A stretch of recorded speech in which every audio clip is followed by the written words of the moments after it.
My name is Tony Espinosa. My students call me Mr. Espinosa. Yeah. My name is Robert Suarez. I am Abba.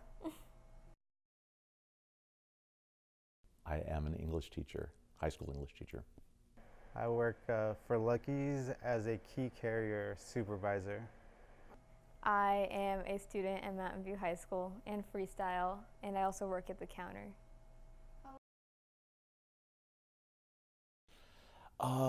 The first one I got about 5 years ago, a little over 5 years ago. And then I think the other two I got within about, I think, 6 months of each other. Oh, no, within the year. Actually, it was all happened within 1 year. Yeah. When I was 20 years old, I got my Raider tattoo right here on my right arm.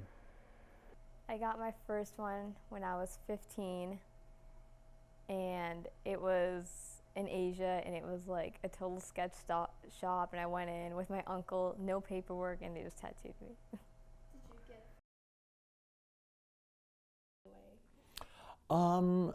No, they haven't affected my career at all. I have had students ask when I wear short sleeve shirts, they show a little bit because they're on my shoulders. So they've asked about them, and I tell them what they are or whatever, and a little bit about them, yes. But they don't. It hasn't affected my career. They're not, that visible, or they're nothing. I can show. I can explain what they are and what they mean and that kind of thing. So.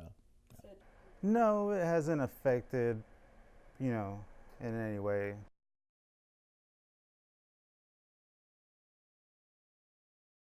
Oh, definitely, yeah, definitely. I wanted one for a long time. The first one was I'd seen it before. I wanted something that had to do with my Mexican heritage, and I'd seen this design on in a book of a Olmec design. It's called a were-jaguar, which is like a werewolf but a jaguar, like supposedly a human that transforms into a jaguar. Doesn't really look like a jaguar though. But I saw this picture of it. It was a relief on a bowl, but I wanted it as a band, so I got that. So it just kind of represent. It's supposed to represent kind of life and death. It's kind of like mortality and immortality, that kind of thing. So that was the first. And I wanted it for a long time. I think I first saw it like 20, 25 years ago. And I just waited a long time to get it. I was finally kind of brave enough to do it, and I did it. So yeah.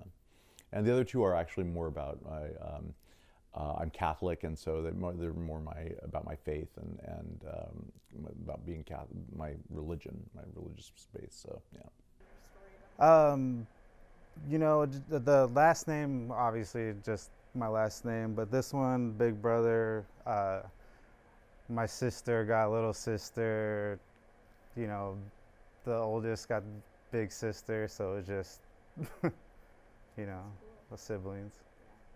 I got it because I lost someone who was like a mom to me, and she had the same tattoo.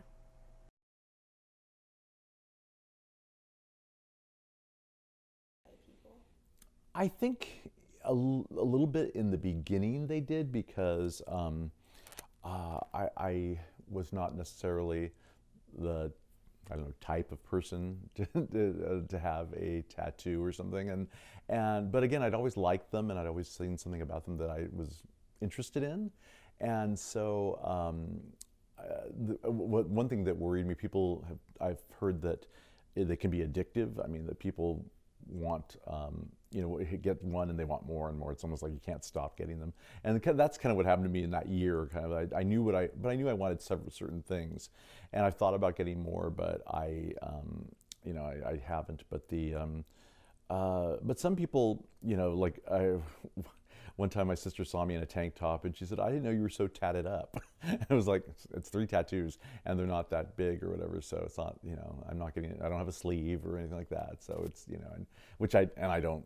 I mean, not that I mind though. I think they look great, but I'm not planning to do that. So it's, different people react differently to it. So yeah. I actually do DoorDash on the side.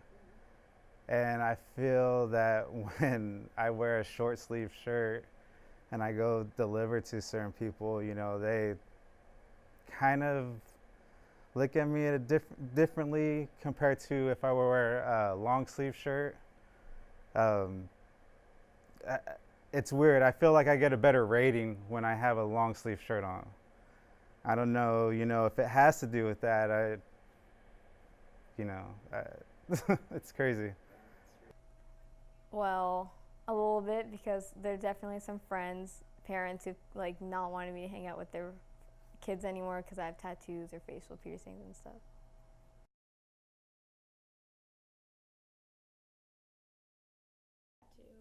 Oh, yes.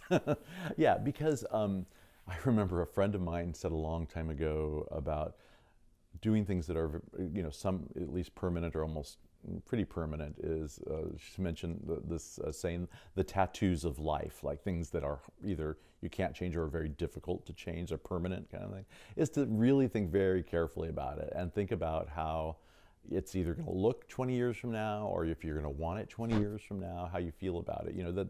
That's why I think it has to be meaningful to you. It has to be something that that means you could explain to people why it's important to you, and not just to get it just because you want a tattoo, just because you think it's, it looks, it's a good picture or something like that. So kind of take kind of seriously, because I guess you can have them removed, but it's a hard process, and you don't want to go through that process. So think about it very carefully.